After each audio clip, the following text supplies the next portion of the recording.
Hello guys, welcome to English tutorials channel. আশা করি তোমরা সবাই ভালো আছো, সেফ আছো। এনিওয়েজ, আজকের ক্লাসটা আমরা কজেটিভ ভার্বসের ওপরে করব। কজেটিভ ভার্বস বলতে কোন ভার্বসগুলোকে বোঝানো হয়? না, কজেটিভ ভার্বস বলতে বোঝানো হয় সেই সমস্ত ক্রিয়াপদগুলি যে ক্রিয়াপদগুলি আমরা ব্যবহার করি কারুর দ্বারা কোনো কিছু কাজ করিয়ে নেওয়া বোঝাতে বা হওয়া বোঝাতে। অ্যাজ পার এক্সাম্পল, ধরো আমি তোমাকে বললাম আমি গাড়ি চালাই। এক্ষেত্রে আই ড্রাইভ আ কার, এখানে ভার্ব কোনটা? না, ড্রাইভ। কিন্তু আমি যদি বলি আমি তাকে দিয়ে গাড়ি চালাই, বা তাকে আমি গাড়ি চালানোর অনুমতি দিই, বা আমি তাকে বুঝিয়ে শুনিয়ে গাড়ি চালাই, তাহলে এই ক্ষেত্রে কিন্তু দেখো গাড়ি চালানোর কাজটা কিন্তু আমি করছি না। অর্থাৎ সেক্ষেত্রে কর্তা হিসেবে আমি কিন্তু ডাইরেক্টলি ওই কাজটি পারফর্ম করছি না। আমি কি করছি না, আমি অন্য কাউকে দিয়ে একটি কাজ করিয়ে নিচ্ছি, তাই তো? তাহলে এই সমস্ত ক্ষেত্রে আমরা কজেটিভ ভার্বসের ব্যবহার করি। এই কজেটিভ ভার্বসগুলো কিন্তু আমাদের ইংলিশ গ্রামারের ক্ষেত্রে বা বিশেষ করে স্পোকেন ইংলিশে আমাদের সেন্টেন্স বলবার জন্য ভীষণভাবে প্রয়োজন হয়। তাই আজকের ক্লাসটাতে আমরা পজিটিভ ভার্বস নিয়ে আলোচনা করব, যাতে তোমাদের যার যার এরকম ধরনের বাক্য লিখতে বা বলতে অসুবিধে যাতে না হয় সেটার কথা মাথায় রেখে। তাহলে চলো আমরা এক ঝলকে একটু দেখে নিই যে ইংলিশ ল্যাঙ্গুয়েজে পজিটিভ ভার্বস কতগুলি হয় বা তার সংজ্ঞাটা আরেকবার একটু আমরা ঝালাই করে নিই। ওকে, তাহলে আরেকবার আমরা দেখে নিই পজিটিভ ভার্বস বলতে আমরা কোন ভার্বসগুলোকে বলবো। দেখে নাও ডেফিনেশনটা। পজিটিভ ভার্বস আর those which cause something else to happen or someone else to do something. অর্থাৎ পজিটিভ ভার্বস হলো সেই সমস্ত ক্রিয়াপদ যেগুলি অন্য কিছু হওয়াতে সাহায্য করে বা অন্য কোনো কাউকে দিয়ে কিছু করায়। ওকে, তো ইংলিশ গ্রামারে জেনারেলি 5টা পজিটিভ ভার্বসের উল্লেখ আমরা পাই, যেগুলো আমাদের দৈনন্দিন স্পোকেন ইংলিশের ক্ষেত্রে ব্যবহার করতে লাগে। কি কি সেগুলি? না, লেট, মেক, গেট, হ্যাভ এবং হেল্প। এবারে আমরা এই 5টা পজিটিভ ভার্বস দিয়ে আমরা জেনে নেব যে এই পজিটিভ ভার্বসগুলো কখন কখন ব্যবহার করা হয়, এদের অ্যাপ্লিকেশনের রুলসটা কি, এদের ফর্মুলাটা কি সেন্টেন্স স্ট্রাকচারে ইউজ করবার জন্য, এবং কিছু এক্সাম্পল দেখে আমরা আমাদের আইডিয়াটা একদমই ক্লিয়ার করে নেব। ওকে, তাহলে চলে যাওয়া যাক প্রথম পজিটিভ ভার্ব অর্থাৎ লেটের কাছে। দেখো, লেট ব্যবহার করা হয় is to permit or allow something to happen or allow someone to do something. অর্থাৎ লেট কথাটি বা লেট ভার্বটি আমরা ব্যবহার করি কোনো কিছু হওয়ার অনুমতি দেওয়ার ক্ষেত্রে বা কাউকে কোনো কিছু করবার অনুমতি দেওয়ার জন্য, তাই তো? তাহলে এই লেট ব্যবহার যখন আমরা করব আমাদের বাক্যে, তার স্ট্রাকচারাল প্যাটার্নটা কি হবে পজিটিভ ভার্বস ইউজ করবার ক্ষেত্রে? না, আমাদেরকে বাক্যের প্রথমে বাক্যের সাবজেক্টকে বসাতে হবে, তারপরে দেখো অক্সিলিয়ারি ভার্বকে আমরা ইউজ করব। এক্ষেত্রে দেখো অক্সিলারি ভার্বটি আমরা ব্র্যাকেটে রেখেছি, অর্থাৎ এই অক্সিলারি ভার্বটা আমরা ইউজ করব বাক্যের টেন্স অনুযায়ী। সেই জন্যেই এই অক্সিলারি ভার্ব কথা দুটিকে আমরা এখানে ব্র্যাকেটের মধ্যে রেখেছি। এটা কিন্তু ভীষণভাবে ইম্পর্টেন্টলি তোমরা মনে রাখবে যে এক্ষেত্রে অক্সিলারি ভার্ব ব্যবহার হবে বাক্যের টেন্স অনুযায়ী। ওকে, এরপরে আমরা লেটকে ব্যবহার করব, তারপরে যে ব্যক্তিকে অনুমতি দেওয়া হচ্ছে আমরা তাকে ব্যবহার করব, তারপরে আমরা মেন ভার্বটিকে অর্থাৎ বাক্যের প্রধান যে ক্রিয়াপদটির কথা উল্লেখ হবে বাক্যে, আমরা সেই ভার্বটিকে ব্যবহার করব এবং তার বেস ফর্ম ব্যবহার করব। একটা প্রিন্সিপাল ভার্ব বা মেন ভার্বের বেস ফর্ম বলতে তার কোন ফর্মটাকে বোঝানো হয়? না, তার প্রেজেন্ট টেন্সের রূপটাকে বোঝানো হয়। ওকে, তাহলে এক্ষেত্রে কিছু একটা উদাহরণ দেখে নেওয়া যাক, আমরা দেখে নিই। তাহলে আমরা দেখো প্রথম বাক্যটি রয়েছে আমি তোমাকে গাড়ি চালাতে দেব। অর্থাৎ দেখো এখানে গাড়ি চালানোর কাজটা কিন্তু আমি করছি না, আমি গাড়ি চালানোর কাজটা কাকে দিয়ে করাচ্ছি? না, তোমাকে দিয়ে করাচ্ছি। এক্ষেত্রে আমি তোমাকে গাড়ি চালানোর অনুমতি দিচ্ছি, তাই তো? তাহলে সেই জন্য যেহেতু এখানে অনুমতি দেওয়ার সেন্স বোঝানো হচ্ছে, সেই জন্য আমরা এখানে পজিটিভ ভার্ব হিসেবে লেট ব্যবহার করব। তাহলে বাক্যটি ট্রান্সলেশন করলে কি হচ্ছে? দেখো বাক্যের কর্তা হচ্ছে আই, বসানো হয়েছে আমি। এরপরে যেহেতু বাক্যটি ফিউচার টেন্সে রয়েছে চালাতে দেব, তাহলে যেহেতু সিম্পল ফিউচার টেন্সে রয়েছে আমরা এখানে অক্সিলারি ভার্ব উইল বসিয়েছি। তারপরে কিন্তু আমরা পজিটিভ ভার্ব লেটের যে স্ট্রাকচারাল প্যাটার্ন সেই প্যাটার্নটাকে ব্যবহার করেছি। তাহলে আই উইল, তারপরে আমরা লেট বসিয়েছি। এক্ষেত্রে পার্সন অর্থাৎ কে গাড়ি চালানোর কাজটা করবে? না, তুমি করবে, সেই জন্য এখানে ইউ, তারপরে মেন ভার্বের বেস ফর্ম অর্থাৎ প্রেজেন্ট টেন্সের রূপ, এবং তারপরে বাকি যা রয়েছে অর্থাৎ গাড়ি, সেটাকে এখানে দ্য কার হিসেবে উল্লেখ করা রয়েছে। তাহলে পুরো বাক্যটা দাঁড়ালো I will let you drive the car. পরের উদাহরণটায় চলে আসি এবার আমরা। আমার মা আমাকে মোবাইল ব্যবহার করতে দেন না, অর্থাৎ আমার মা আমাকে মোবাইল ব্যবহার করবার অনুমতি দেন না। এখানে এই অনুমতি না দেওয়ার অর্থটা বা সেন্সটাই কিন্তু এই বাক্যের মাধ্যমে বোঝানো হচ্ছে। সেক্ষেত্রে বাক্যটি কি দাঁড়িয়ে গেল না, যেহেতু বাক্যটি সিম্পল প্রেজেন্ট টেন্সের বাক্য, সেই জন্য মাই মাদার সাবজেক্টের পরে আমরা ডাজ নট ব্যবহার করেছি। নেগেটিভ সেন্টেন্স এবং সিম্পল প্রেজেন্ট টেন্স, তার জন্য এখানে আমরা ডাজ নট ব্যবহার করেছি। তারপরে দেখো লেটের যে পজিটিভ ভার্বের যে স্ট্রাকচারাল প্যাটার্ন, আমরা সেটাকে ইউজ করে নিয়েছি। সো বাক্যটা পুরো দাঁড়ালো কি না, my mother does not let me use mobile. Okay, next কোশ্চেনটায় চলে আসি বা নেক্সট এক্সাম্পলটায় চলে আসি রাদার। এক্ষেত্রে দেখো একটা ইন্টারোগেটিভ সেন্টেন্স ব্যবহার করা রয়েছে। বাক্যটি কি না, তুমি কি তোমার কম্পিউটারটি ব্যবহার করতে দেবে, অর্থাৎ তুমি কি তোমার কম্পিউটারটি ব্যবহার করবার অনুমতি আমাকে দেবে। এক্ষেত্রে একটা ইন্টারোগেটিভ সেন্টেন্সের মাধ্যমে কারুর কাছে অনুমতি চাওয়া হচ্ছে, তাই না? তাহলে এক্ষেত্রে আমরা ইন্টারোগেটিভ সেন্টেন্সের স্ট্রাকচারাল প্যাটার্ন ফলো করেছি, অর্থাৎ বাক্যের প্রথমে অক্সিলারি ভার্ব এবং বাক্যটি ফিউচার টেন্সে রয়েছে। সেই অনুযায়ী অক্সিলারি ভার্ব আমরা এনেছি উইল, তারপরে বাক্যের সাবজেক্ট হচ্ছে ইউ, তারপরে কিন্তু আমরা আবার লেট পজিটিভ ভার্বের স্ট্রাকচারাল প্যাটার্নটা ব্যবহার করে নিয়েছি। তাহলে will you let me use your computer. তাহলে আশা করি লেট কখন ব্যবহার করা হবে এবং তার স্ট্রাকচারাল প্যাটার্ন কি হবে তোমাদের আর বুঝতে অসুবিধা। তাহলে এবার আমরা চলে যাব এর পরের পজিটিভ ভার্ব, সেটা কি না, সেটা হচ্ছে মেক। দেখে নেওয়া যাক তাহলে মেক আমরা কখন ব্যবহার করব। দেখো, make is used to force someone to do something, অর্থাৎ মেক ব্যবহার করব কখন পজিটিভ ভার্ব হিসেবে না, যখন কাউকে জোর করে বলপূর্বকভাবে কিছু করিয়ে নেবার কথা উঠবে। তাহলে মেক ব্যবহার করা হয় কাউকে জোর করে কিছু করানোর ক্ষেত্রে। এটা কিন্তু ভীষণ ইম্পর্টেন্ট জায়গা, এটা মাথায় রাখবে। ওকে, তাহলে এবারে আমরা দেখে নেবো এই স্ট্রাকচারাল প্যাটার্ন। প্রথমে অ্যাজ ইউজুয়াল সাবজেক্ট বসবে, বাক্যের টেন্স অনুযায়ী সাবজেক্ট অনুযায়ী তুমি অক্সিলারি ভার্ব ইউজ করবে। এরপরে তোমার মেক পজিটিভ ভার্বের প্যাটার্নটা বা ফরম্যাটটা তোমাকে ইউজ করতে হবে। সেই ফরম্যাটটা কি না, সাবজেক্ট এবং অক্সিলারি ভার্বের পরে you will have to use make, তারপরে পার্সন, অর্থাৎ এক্ষেত্রে পার্সন বা ব্যক্তি বলতে কার কথা হচ্ছে না, লেটের ক্ষেত্রেও আমি বলেছিলাম ব্যক্তি বলতে তার কথা হচ্ছে যাকে দিয়ে কাজটা করানো হবে। ওকে, তাহলে মেক, তারপরে বসাতে হবে ব্যক্তিকে, তারপরে বাক্যের যে প্রধান ক্রিয়াপদ সেই মেন ভার্বের বেস ফর্ম ওয়ান্স এগেন আমাকে ব্যবহার করতে হবে। এসো এবার দুটো উদাহরণ দেখে নিই। দেখো, প্রথম বাক্যটি রয়েছে আমি আমার বন্ধুকে দিয়ে বাড়ির কাজ করাই। এক্ষেত্রে আমি আমার বন্ধুকে দিয়ে বাড়ির কাজ করাই মানে আমি বলতে চাইছি আমি আমার বন্ধুকে দিয়ে বলপূর্বক জোর করে তাকে ফোর্স করে আমার হোমওয়ার্কটা বা বাড়ির কাজটা আমি করিয়ে নিই। তাহলে এর ট্রান্সলেশনটা কি হবে না, I make my friend do the homework, অর্থাৎ আই এখানে যেহেতু সাবজেক্ট এবং বাক্যটি যেহেতু সিম্পল প্রেজেন্ট টেন্সে রয়েছে, তার জন্য এখানে আমার অক্সিলারি ভার্বের প্রয়োজন হয়নি, আর আমি ডাইরেক্টলি মেক পজিটিভ ভার্বের স্ট্রাকচারাল প্যাটার্নটা এখানে ইউজ করে নিয়েছি।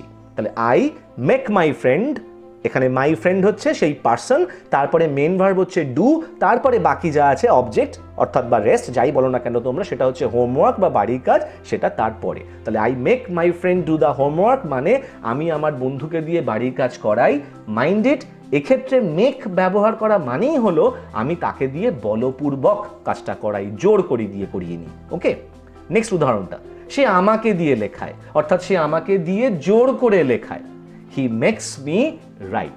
একই রকমের স্ট্রাকচারাল প্যাটার্ন। আই হোপ তোমাদের দুটো বাক্যের ট্রান্সলেশনে কোনো অসুবিধা হয়নি, দুটোই সেম টেন্সে রয়েছে, দুটো বাক্যই সিম্পল প্রেজেন্ট টেন্সে রয়েছে। হি মেক্স মি রাইট, এখানে হি সাবজেক্ট, হি যেহেতু থার্ড পারসন সিঙ্গুলার নাম্বার তাই মেক ভার্বের সাথে এস বাই এস আমি এখানে যোগ করেছি, বাকি ফরম্যাটটা সেম। পরের বাক্যটি, শিক্ষকেরা ছাত্রদেরকে নিয়ম মানতে বাধ্য করেন, অর্থাৎ এক্ষেত্রে কিন্তু পরিষ্কার ফোর্স করবার সেন্সটা কিন্তু আমরা ক্লিয়ারলি বুঝতে পারছি, তাই না? এই যে বাধ্য করেন বলা রয়েছে, এর থেকে আমরা ক্লিয়ারলি বুঝতে পারছি যে সাবজেক্ট শিক্ষকেরা তারা ছাত্রদেরকে জোর করেন নিয়ম মানতে, যেটা করা উচিত, রাইট, তাই না? তাহলে এই বাক্যটার ট্রান্সলেশন কি করেছি আমরা একটু দেখে নিই। The teachers make the students ওবে the rules, অর্থাৎ শিক্ষক মহাশয়রা ছাত্রদেরকে বাধ্য করেন বা জোর করেন নিয়ম বা আইন যাই বলো না কেন তোমরা সেটাকে মান্য করে চলতে বা মেনে চলতে। তাহলে এই হয়ে গেল আমাদের মেক। তাহলে লেটে আমরা জানলাম কি না, লেট ভার্ব ইউজ হবে কাউকে অনুমতি দেওয়ার জন্য বা অ্যালাউ করবার জন্য বা পারমিশন দেওয়ার জন্য। মেক আমরা ব্যবহার করব কাউকে ফোর্স করবার জন্য, কাউকে জোর করে কিছু করানোর ক্ষেত্রে। ওকে, তাহলে এবার আমরা চলে যাই পরের কজেটিভ ভার্বটি। পরের কজেটিভ ভার্ব অর্থাৎ get. Get is use to convince someone to do something, অর্থাৎ কাউকে কিছু বুঝিয়ে শুনিয়ে কাজ করানোর জন্য আমরা গেট কথাটিকে ব্যবহার করব। আশা করি তোমরা বুঝতে পেরেছো। তাহলে গেট পজিটিভ ভার্বটি আমরা কিরকম স্ট্রাকচারাল প্যাটার্নে ব্যবহার করব না দেখে নাও। যে প্রথমে আমরা অ্যাজ ইউজুয়াল সাবজেক্ট লিখব, তারপরে বাক্যের টেন্স অনুযায়ী অক্সিলারি ভার্ব লিখব, তারপরে আমরা পজিটিভ ভার্ব হিসেবে গেট ব্যবহার করব, তারপরে বসাবো ব্যক্তিকে অর্থাৎ পার্সন, তারপরে আমরা টু এবং মেন ভার্বের বেস ফর্ম বসাবো। টু এবং মেন ভার্বের বেস ফর্ম পাশাপাশি বসা মানে কি, আমরা একে ইংলিশ গ্রামারে কি হিসেবে চিনি না ইনফিনিটিভ নামে চিনি। তাহলে আমরা সেরকমভাবেও মনে রাখতে পারি, বা আমরা শুধু টু এবং তারপরে মেন ভার্বের বেস ফর্ম বসাবো বা বসবে, এভাবেও কিন্তু আমরা মনে রাখতে পারি, যেটা তোমাদের সুবিধা হয়। দেখে নেওয়া যাক উদাহরণগুলি। আমরা শিক্ষক মহাশয়কে দিয়ে ক্লাস ছুটি করিয়ে নিলাম, অর্থাৎ আমরা শিক্ষক মহাশয়কে বুঝিয়ে শুনিয়ে রাজি করালাম যাতে তিনি আমাদের ক্লাস ছুটি করে দেন। ওকে, তাহলে এখানে কনভিন্স করা অর্থাৎ কাউকে বুঝিয়ে শুনিয়ে রাজি করানোর সেন্সটা কিন্তু এখানে ক্যারি করা হচ্ছে। তার জন্য আমরা এখানে কোন পজিটিভ ভার্ব ইউজ করব না, we will use get positive verb in this sentence. Okay, একটু দেখে নেওয়া যাক ট্রান্সলেশনটা। দেখো, উই হচ্ছে আমরা সাবজেক্ট এই বাক্যে, আমরা, তাহলে we get the teacher to dismiss the class, অর্থাৎ এখানে গেট বসিয়েছি, তারপরে পার্সন হচ্ছে টিচার, যে টিচার কাজটি করবেন, কি কাজ না ছুটি করানোর কাজটা করবেন। তারপরে আমরা ডিসমিস হচ্ছে বাক্যের মেন ভার্ব ছুটি করানোর জন্য, তার আগে আমরা টু বসিয়েছি এবং ক্লাসটা বাকি যা রয়েছে সেটা আমরা তারপরে ইউজ করে নিয়েছি। তাহলে পুরো বাক্য দাঁড়ালো we get the teacher to dismiss the class. Next উদাহরণ, আমি মাকে আমাকে মোবাইল দিতে রাজি করিয়ে নিলাম, অর্থাৎ I convinced my mother to give me the mobile phone. এখানে বুঝিয়ে শুনিয়ে রাজি করানোর সেন্স ক্যারি ফরওয়ার্ড হচ্ছে। ওকে, উদাহরণটা দেখে নেওয়া যাক ট্রান্সলেশনটা rather. I get mother to give me the mobile, অর্থাৎ আমি আমার মাকে রাজি করালাম, কনভিন্স করালাম যাতে তিনি আমাকে মোবাইল ফোনটি দেন। নেক্সট উদাহরণটি, তিনি আমাকে দিয়ে কাজটি করাতে পারলেন না, অর্থাৎ তিনি এই কাজটি করানোর জন্য বা করবার জন্য আমাকে কিন্তু বুঝিয়ে শুনিয়ে রাজি করতে পারলেন না, বা আমাকে রাদার উনি কনভিন্স করতে পারলেন না। এখানে বাক্যটি সিম্পল পাস্ট টেন্সে রয়েছে, তার জন্য এখানে সাবজেক্ট হি এর পরে ক্যানের past tense, can modal auxiliary ভার্বের পাস্ট টেন্স কুড ব্যবহার করা রয়েছে। ওকে, এটা তোমরা আশা করি সকলেই বুঝতে পেরেছো। তাহলে পুরো বাক্যটা দাঁড়ালো কি না, he could not get me to do the job, অর্থাৎ তিনি কোনো অবস্থাতেই আমাকে বুঝিয়ে শুনিয়ে বা কনভিন্স করে কাজটি করাতে পারলেন না। তাহলে এখানেই আমাদের গেট নিয়ে আলোচনাটা শেষ হলো। এরপরে আমরা চলে যাব এর পরের পজিটিভ ভার্ব, সেটা কি না সেটা হচ্ছে হ্যাভ। দেখো, হ্যাভ কখন ব্যবহার করা হয় না, হ্যাভ ব্যবহার করা হবে to give someone the responsibility to do something, অর্থাৎ হ্যাভ ব্যবহার করা হয় কাউকে কোনো কাজের দায়িত্ব দিয়ে কাজটি করানোর জন্য। অর্থাৎ আমি কাউকে একটা দায়িত্ব দিলাম কোনো একটি কাজ করানোর জন্য, তখন কিন্তু আমরা হ্যাভ ব্যবহার করব। এবং হ্যাভ পজিটিভ ভার্ব সেন্টেন্সে ইউজ হওয়া মানেই কিন্তু আমরা বুঝিয়ে দেবো যে আমরা অন্য একজন ব্যক্তিকে পার্টিকুলারলি কোনো একটি কাজ করবার দায়িত্ব দিচ্ছি। ওকে, এবার দেখে নেওয়া যাক স্ট্রাকচারাল প্যাটার্নটি। দেখো, এখানে দুরকম স্ট্রাকচারাল প্যাটার্ন রয়েছে, অর্থাৎ হ্যাভ পজিটিভ ভার্ব কিন্তু আমাদের স্পোকেন ইংলিশে বা আমাদের রাইটিং স্কিলে সেন্টেন্স লিখবার ক্ষেত্রে আমরা দুরকমভাবে ব্যবহার করব। ছোট্ট পার্থক্য রয়েছে, একটু মন দিয়ে শুনলে তোমাদের কাছে ব্যাপারটা ক্লিয়ার হয়ে যাবে। দেখো, প্রথম ফরম্যাটটা, প্রথমে সাবজেক্ট, তারপরে অক্সিলারি ভার্ব, তারপরে আমরা হ্যাভ বসাবো, তারপরে বসাবো ব্যক্তি, তারপরে বসাবো মেন ভার্বের বেস ফর্ম। ওকে, তারপরের নিয়মটা, পরের নিয়মে অ্যাজ ইউজুয়াল প্রথমে কর্তা অর্থাৎ সাবজেক্ট, তারপরে অক্সিলারি ভার্ব, তারপরে হ্যাভ, তারপরে দেখো রয়েছে অবজেক্ট, অর্থাৎ হ্যাভের পরে যদি কোনো ব্যক্তি না হয়ে বস্তুর কথা উল্লেখ করতে হয় আমাদেরকে, তারপরে কিন্তু আমরা মেন ভার্বের বেস ফর্ম আর বসাবো না, তখন আমরা মেন ভার্বের থার্ড ফর্ম বসাবো, অর্থাৎ তার পাস্ট পার্টিসিপলের রূপ বসাবো। তোমরা প্রশ্ন করতেই পারো বা তোমাদের মনে ডাউট হতেই পারে যে এক্ষেত্রে এরকম কেন হলো, মেন ভার্বের থার্ড ফর্মটা আমরা কেন ব্যবহার করছি। তার কারণ এই যখনই হ্যাভের পরে কোনো বস্তুর উল্লেখ হবে, অর্থাৎ কোনো ব্যক্তি ডাইরেক্টলি কোনো কাজ করবেন, তাকে দায়িত্ব দিয়ে করানো হবে, যখন এই সেন্সটা থাকবে না, তখনই কিন্তু বাক্যটির মধ্যে একটা প্যাসিভ সেন্স থাকবে। তো সেই জন্যেই যখনই প্যাসিভ সেন্স বাক্যে থাকবে তখনই কিন্তু আমাকে প্রধান ক্রিয়াপদটির থার্ড ফর্ম ব্যবহার করতে হবে। যদি ব্যক্তি থাকে তুমি সরাসরি মেন ভার্বের বেস ফর্ম বসাতে পারো, কিন্তু যদি বস্তু থাকে তখন কিন্তু তোমাকে মেন ভার্বের থার্ড ফর্মটা ইউজ করতে হবে। উদাহরণগুলি দেখে নিই, তাহলে ব্যাপারটা তোমাদের কাছে শিওরলি একদমই ক্লিয়ার হয়ে যাবে। দেখো প্রথম বাক্যটি, তারা রাজুকে দিয়ে গাড়িটি সারিয়ে নিল। অর্থাৎ এক্ষেত্রে আমি কি অর্থ বোঝানোর চেষ্টা করছি, না তারা রাজুকে গাড়ি সারানোর কাজটির দায়িত্ব দিয়েছিল, রাজুর ওপর দায়িত্ব ছিল গাড়িটা সারানোর। তাহলে এখানে রেসপন্সিবিলিটি দেওয়ার কথা উঠছে, তার জন্য আমরা হ্যাভ পজিটিভ ভার্বটি ব্যবহার করব। দেখে নেওয়া যাক, they had Raju repair the car. কিন্তু আমি এখানে হ্যাড ব্যবহার করেছি। কেন হ্যাড ব্যবহার করেছি? তা দেখো বাক্যটি কিন্তু প্রেজেন্ট টেন্সের নয়, বাক্যটি পাস্ট টেন্সের, সিম্পল পাস্ট টেন্সের। তারা রাজুকে দিয়ে গাড়িটি সারিয়ে নিল মানে তারা রাজুকে দিয়ে গাড়িটি সারিয়ে নিয়েছিল, তাই না? তার জন্য এটা সিম্পল পাস্ট টেন্সের বাক্য, তাই আমরা হ্যাভের বদলে এখানে হ্যাড ব্যবহার করেছি। এক্ষেত্রে হ্যাভের পরে দেখো রাজু রয়েছে, রাজু একজন ব্যক্তি, তার জন্য প্রধান ক্রিয়াপদ রিপেয়ারের বেস ফর্মটা ব্যবহার করা হয়েছে। তারপরে বাক্যের অবজেক্ট হিসেবে বা যা বাকি রয়েছে দ্য কার, সেটা ইউজ করা রয়েছে, রাইট? এর পরের উদাহরণটায় চলে আসি। তিনি তার ভাইকে দিয়ে চিঠিগুলি লেখান। তিনি তার ভাইকে দিয়ে চিঠিগুলি লেখান, অর্থাৎ তিনি তার ভাইকে চিঠিগুলি লেখবার দায়িত্ব দিয়েছেন। তার ভাইয়ের ওপরে দায়িত্ব রয়েছে বা রেসপন্সিবিলিটি রয়েছে তার হয়ে চিঠিগুলি লিখে দেওয়ার। দেখো বাক্যের ট্রান্সলেশনটা কি হবে, না he has his brother write the letters. এই বাক্যটি কিন্তু সিম্পল প্রেজেন্ট টেন্সে রয়েছে, সাবজেক্ট হি, হি এর পরে আমরা হ্যাভ বসাতে পারি না, তার জন্য আমরা এখানে হ্যাজ বসিয়েছি। তাহলে হি হ্যাজ, এরপরে আমার হিজ ব্রাদার করেছি, তারপরে রাইট দ্য লেটার্স করেছি। তাহলে বোঝা গেল, তাহলে এখানে হ্যাজ পজিটিভ ভার্ব, তারপরে ব্যক্তি হিজ ব্রাদার, তারপরে মেন ভার্ব রাইট, তারপরে বাকি যা আছে সেটা লেখানো রয়েছে। এরশো পরের উদাহরণটায়, তারা বিমল বাবুকে দিয়ে বিলটি পাশ করিয়ে নিল। অর্থাৎ তারা বিমল বাবুর ওপর দায়িত্ব দিয়েছিলেন বিলটি পাশ করিয়ে নেবার। কি করলাম, এই বাক্যটা আবার সিম্পল পাস্ট টেন্সের বাক্য, তাই হ্যাভ পজিটিভ ভার্বটি এখানে আমরা হ্যাড হিসেবে ইউজ করেছি, দে বাক্যের সাবজেক্ট। তাহলে they had Bimal Babu pass the বিল। তাহলে এই প্রথম যে কটি উদাহরণ আমরা পেলাম, এক্ষেত্রে প্রত্যেক ক্ষেত্রে দেখো হ্যাভ পজিটিভ ভার্বের পরে কিন্তু ব্যক্তি ছিল, তাই প্রত্যেক ক্ষেত্রেই আমরা ভার্বের মেন ভার্বের বেস ফর্ম অর্থাৎ প্রেজেন্ট টেন্সের রূপটি ব্যবহার করেছি। লাস্টের উদাহরণটায় চলে আসা যাক। সামনের সপ্তাহে আমরা আমাদের বাড়ি রং করাবো। এই বাক্যটি একটু ভালো করে বোঝো। সামনের সপ্তাহে আমরা আমাদের বাড়ি রং করাবো মানে অন্য কোনো ব্যক্তিবর্গের দ্বারা রং করাবো বা সেই ব্যক্তিবর্গের ওপর আমাদের বাড়ি রং করবার দায়িত্বটি থাকবে।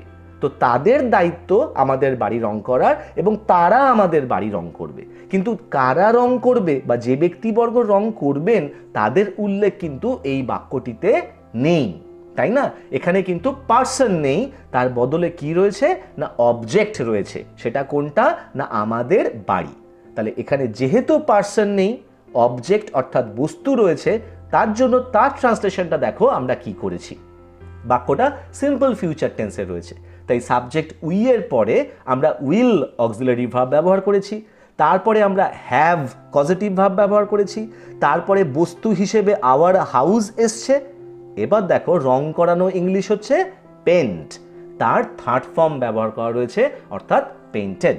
তাহলে we will have our house painted next week, অর্থাৎ সামনের সপ্তাহে আমরা আমাদের বাড়ি রং করাবো বাই সামওয়ান বা বাই সাম পিপল, এটা কিন্তু এখানে উজ্জ রয়ে গেল, একটা প্যাসিভ সেন্স ক্যারি করছে। সেজন্যই এখানে আমরা প্রিন্সিপাল ভার্বের থার্ড ফর্মটিকে ব্যবহার করেছি। তাহলে আশা করি হ্যাভ ভার্বটি আমরা কখন ব্যবহার করব তোমরা ক্লিয়ারলি বুঝতে পেরেছো, এবং এই উদাহরণগুলো তোমাদের মনে যদি কোনো ডাউট থেকে থাকে তাহলে উদাহরণগুলো তোমাদের সেই ডাউট ক্লিয়ার করতে পেরেছে। এরপরেও যদি তোমাদের কোনো ডাউট থাকে লেট নিয়ে, মেক নিয়ে বা হ্যাভ নিয়ে বা এর পরের ভার্বগুলোকে নিয়ে, তোমরা without any kind of hesitation আমাকে কমেন্ট করে তোমাদের ডাউট ক্লিয়ার করে নিতে পারো, কোশ্চেন করতে পারো। আমি তোমাদের কোশ্চেনের যথাসম্ভব উত্তর দেওয়ার চেষ্টা করব। তাহলে চলো এবার আমরা চলে যাই আমাদের পরের positive verb, last positive verb হেল্পের দিকে। হেল্প আরেকটি পজিটিভ ভার্ব। কখন ব্যবহার করা হয়? খুব ইজি এটা না, help is used to assist someone to do something. অর্থাৎ হেল্প ব্যবহার করা হয় কাউকে কোনো কাজ করতে সাহায্য করার জন্য। এই হেল্পেরও দুটো ফরম্যাট রয়েছে, দুটো স্ট্রাকচারাল প্যাটার্ন বা নিয়ম আমরা আমাদের স্পোকেন ইংলিশে বা রাইটিং স্কিলের ক্ষেত্রে আমরা ব্যবহার করতেই পারি। দুটি নিয়মই কিন্তু কারেক্ট। আমরা দুটি নিয়মই একবার দেখে নিই। দেখো, প্রথমে সাবজেক্ট, তারপরে অক্সিলারি ভার্ব, তারপরে হেল্প, তারপরে পার্সন, তারপরে মেন ভার্বের বেস ফর্ম। পরের নিয়মটা সাবজেক্ট, অক্সিলারি ভার্ব, তারপরে হেল্প, তারপরে পার্সন, তারপরে টু, তারপরে মেন ভার্ব অর্থাৎ ইনফিনিটিভ। দুটি ফরম্যাট বা দুটি নিয়মই কিন্তু সঠিক, তবে জেনারেলি প্রথম নিয়মটি বেশি ব্যবহার আমরা দেখতে পাই।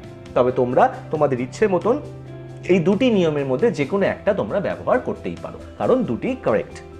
এবার উদাহরণগুলো চলে আসি। দেখো, ফার্স্ট সেন্টেন্সটি, সঙ্গীত আমাকে রিল্যাক্স করতে সাহায্য করে। Music helps me relax. তাহলে হেল্প এখানে পজিটিভ ভার্ব, মি হচ্ছে পার্সন, তারপরে আমরা ভার্বকে বসিয়েছি রিল্যাক্স, মেন ভার্বের বেস ফর্ম বসানো হয়েছে। এই বাক্যটাকে আমরা এরকম ভাবেও লিখতে পারতাম, music helps me to relax. দুটি বাক্যই কারেক্ট। তোমাদের যেটা ইচ্ছে, যে ফরম্যাটটা তোমাদের পছন্দ, তোমরা সেই ফরম্যাটটা তোমাদের স্পোকেন ইংলিশে ব্যবহার করতেই পারো, রাইট? পরের উদাহরণটায় চলে যাওয়া যাক। সাঁতার আমাদের শরীর ফিট রাখতে সাহায্য করে। এখানে সাঁতার হচ্ছে সুইমিং, এটা একটা জিরান্ড, তাই না?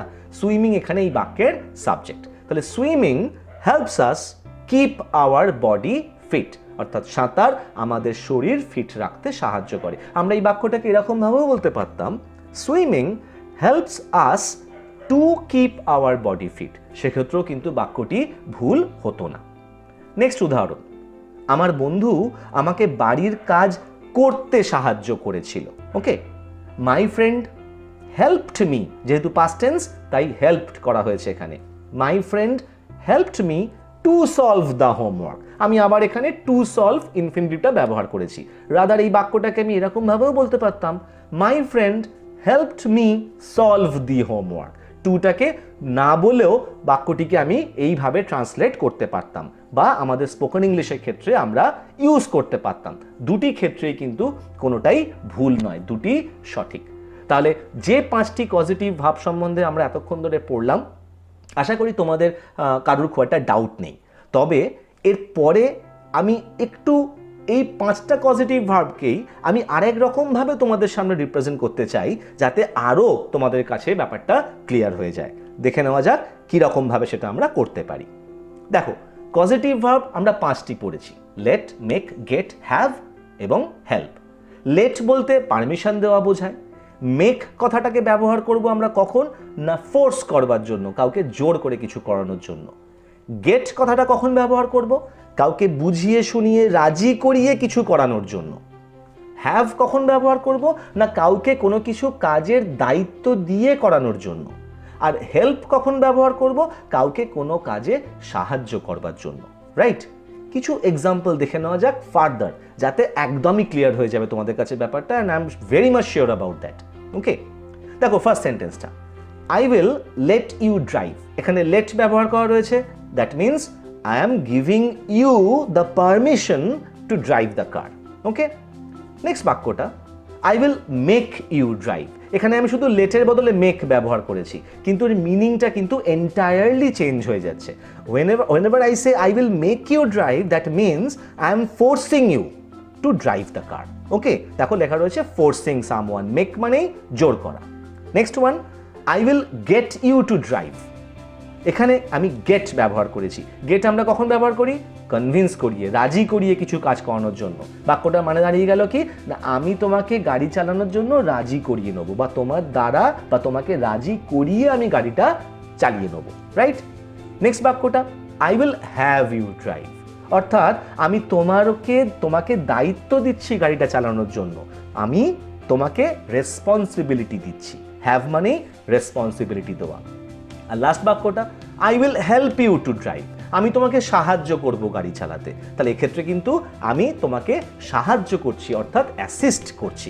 তাহলে দেখো একই সেন্টেন্স, শুধুমাত্র পজিটিভ ভার্বগুলো চেঞ্জ করে দিলেই আমাদের কিন্তু বাক্যটির অর্থ এন্টায়ারলি পাল্টে যাচ্ছে, তাই না? এটাই এই পজিটিভ ভার্বসের মজা। অলমোস্ট সবকটা পজিটিভ ভার্বের ক্ষেত্রেই স্ট্রাকচারাল প্যাটার্ন কিন্তু সেম, শুধুমাত্র পার্থক্যটা হয়ে যাচ্ছে কোথায় না, সেন্সের, অর্থ বোঝানোর জন্য। তাই তোমরা তোমাদের দৈনন্দিন বা ডে টু ডে ইউজে যখনই পজিটিভ ভার্বস ব্যবহার করবে, এই জিনিসটা কিন্তু একটু খেয়াল রাখবে যে প্রত্যেকটা পজিটিভ ভার্বের মিনিং কিন্তু আলাদা আলাদা। তোমার বক্তব্যের সাথে বা তুমি যে অর্থ বোঝাতে চাইছো আরেকজনকে, সেই অনুযায়ী তোমাকে কিন্তু পজিটিভ ভার্ব ব্যবহার করতে হবে। ওকে, আশা করি এরপরে তোমাদের আর পজিটিভ ভার্বস নিয়ে কোনো রকমের কোনো ডাউট নেই। তাহলে পজিটিভ ভার্বস নিয়ে আমাদের আলোচনা এখানেই আজকে আমরা শেষ করলাম।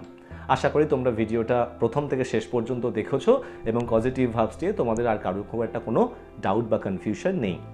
তাও যদি তোমাদের কারোর কোনো রকমের কনফিউশন থাকে বা কোনো পার্টিকুলার কোশ্চেন থাকে, তাহলে তোমরা without any kind of hesitation আমাকে কমেন্ট করে তোমাদের কোশ্চেনগুলি করতে পারো। আমি আমার যথাসাধ্য চেষ্টা করব তোমাদের ডাউট বা তোমাদের কোশ্চেনের আনসার দেওয়ার জন্য বা তোমাদের ডাউট ক্লিয়ার করবার জন্য। আর তোমাদের ফিডব্যাক আমাকে জানাতে ভুলো না, কারণ তোমাদের ফিডব্যাক আমাকে ভীষণভাবে ইন্সপায়ার করে এরকম ধরনের ভিডিওস বানানোর জন্য। আর যদি ভিডিওটি তোমাদের ভালো লেগে থাকে, যদি মনে হয় যে ভিডিওটি তোমাদের একটু হেল্প করতে পারে বা তোমাদের কাজে আসতে পারে, তাহলে প্লিজ ভিডিওটিকে লাইক করো আর শেয়ার করো নিজেদের ফ্রেন্ড সার্কেলের মাঝে, বন্ধুবান্ধব বা রিলেটিভসদের মাঝে। আর ইংলিশ টিউটোরিয়ালস চ্যানেলটিকে তোমরা সাপোর্ট করো, কারণ এই চ্যানেলটা ভীষণভাবে নতুন একটা চ্যানেল। হ্যাঁ, চেষ্টা করছি আমি যাতে তোমাদের একটু হেল্প করতে পারি, তাই তোমাদের সাপোর্ট এই চ্যানেলের ভীষণভাবে প্রয়োজন। তাই যদি কেউ সাবস্ক্রাইব না করে থাকো, so please do subscribe and hit the bell icon to get the notifications for future uploads. Okay, in the mean time ভালো থেকো, stay safe, be good, keep watching English tutorials, keep learning, and thank you so much for giving me your time. Thank you.